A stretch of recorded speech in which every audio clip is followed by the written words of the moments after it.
Hello, I am Ashley Pereira, and in this presentation, I will be sharing 5 tips on how you can design an ADA-compliant online course. But first, what does it mean to be ADA compliant? ADA stands for the Americans with Disabilities Act, which was signed into law on July 26, 1990.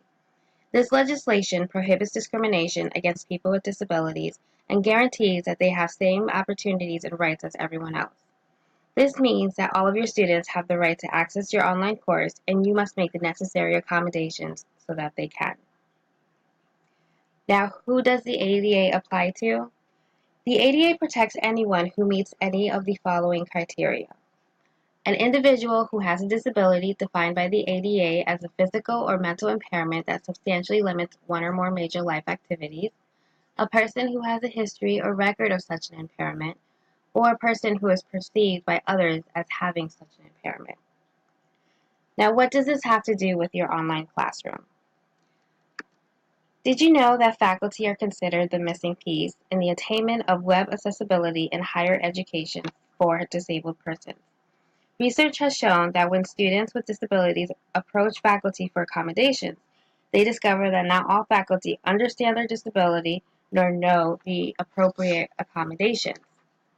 This can hinder the well-being and success of the students, especially if faculty do not take action.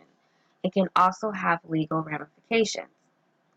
So what can you do to ensure your online classroom is ADA compliant? In the next few slides, I will be sharing 5 tips to help you create an inclusive classroom that will benefit all of your students. Tip number 1, incorporate inclusive language in your syllabus. Here is an example from our MHE 622 class at Bay Path University. It acknowledges that the institution is abiding by the law and will make reasonable accommodations for anyone with a disability. It also provides the contact information for the Office of Accessibility. Now here I have an extra tip. Get to know your Office of Accessibility or Disability Department, or any other academic support services that are available at your institution. They are great resources to refer to. Tip number 2, text design. The text design is important, and this includes the style and color. The font size should not be less than 12 font, and it is okay to use larger fonts for headlines and titles. Just be consistent. A sans serif font is easiest to read and preferable. Do not use the popular Times New Roman. Examples of accessible sans serif fonts are Arial, Calibri, and Helvetica. And again, use the same font size throughout the course. Bold and italics may be used to highlight important information, but less is more. Now for color, high contrast colors such as black and white are the best. You may use color, but avoid the color red, and especially avoid green and red combinations or blue-yellow combinations, because individuals with color blindness would be unable to differentiate the text from the background. Additionally, to meet ADA compliance, only hyperlinked text should be underlined.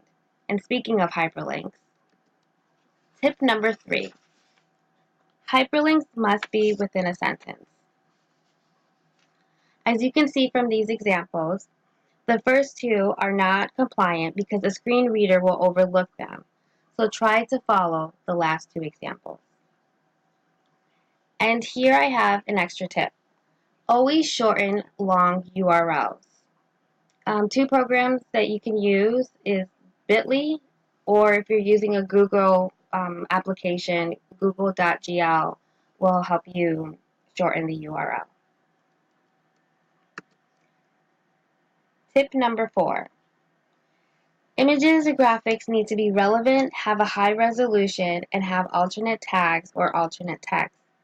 Only include images that are related to the content. There's no need to clutter your course with a ton of images. Additionally, a high resolution is necessary just in case an image needs to be enlarged. This prevents it from blurring. Finally, a tag or text can help to identify the image for the online student who has a visual impairment. As a result, it is important to insert the description when the image is uploaded. How you add alternate tags or text is dependent on the program. However, always try to find the option to format your picture, and you should be able to add the tag or text. Tip number 5.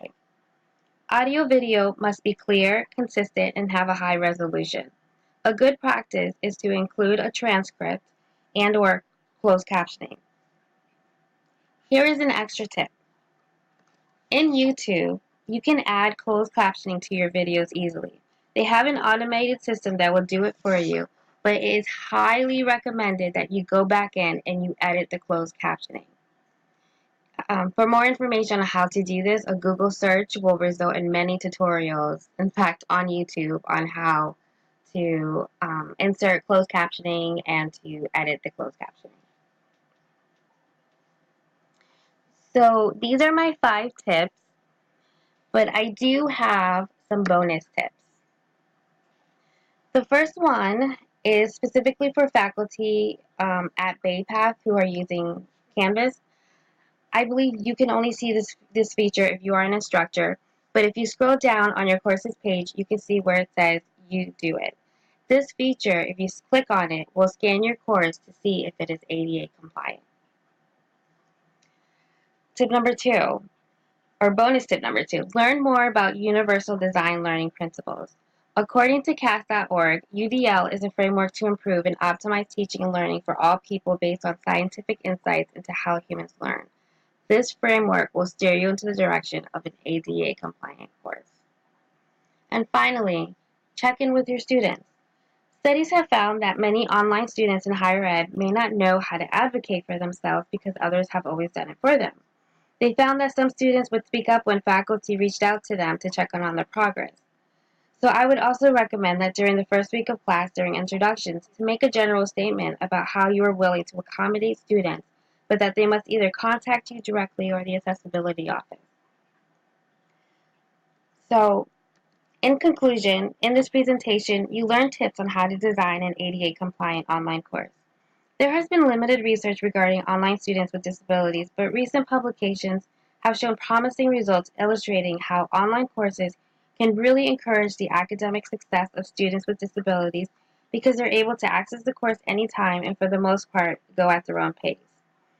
But please know that all of these tips will help you create an inclusive classroom that will benefit all of your students. This concludes my presentation. Thank you for watching.